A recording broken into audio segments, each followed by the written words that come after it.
السلام علیکم دوستوں، آج کی ویڈیو بے نظیر انکم سپورٹ پروگرام کے بجٹ کے اضافے کے بارے میں ہے۔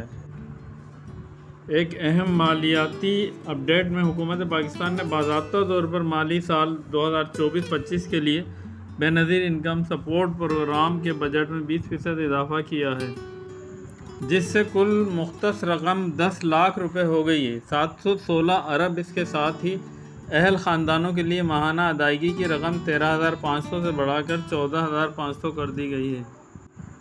13,500 سے 14,500 اس اپ ڈیٹ کی تصدیق تازہ ترین IMF کنٹریبیوشن میں کی گئی ہے، جہاں حکومت نے بین الاقوامی ادارے کو پاکستان کی غریب اور کمزور آبادی کی مدد کے لیے اپنے عزم کی یقین دہانی کرائی ہے۔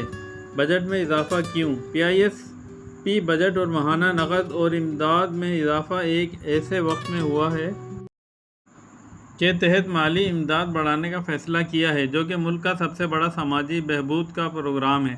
یہ قدم سماجی تحفظ کی ایک وسیع حکمت عملی کا حصہ ہے، جس کا مقصد غریب خاندانوں کو بڑھتے ہوئے اخراجات سے نمٹنے میں مدد کرنا، مالی شمولیت اور حفاظتی جال کو یقینی بنانا، معاشی استحکام کے لیے IMF انٹرنیشنل مانیٹری فنڈ سے کیے گئے وعدوں کو پورا کرنا، نئے BISP بجٹ کی خرابی آئندہ مالی سال 2024-25 میں لاکھوں آمدنی والے گھرانوں کے لیے ایک مثبت پیش رفت ہے۔ ماہانہ کیش سپورٹ کے ساتھ بڑھ کر 14,500 روپے ہو گئی اور کل بجٹ 716 ارب روپے ہے۔ حکومت واضح بیان دے رہی ہے، غریبوں کی مدد ترجیح ہے۔ دوستوں، ویڈیو پسند آئی تو لائک، شیئر اور سبسکرائب ضرور کیجیے گا۔ جزاک اللہ۔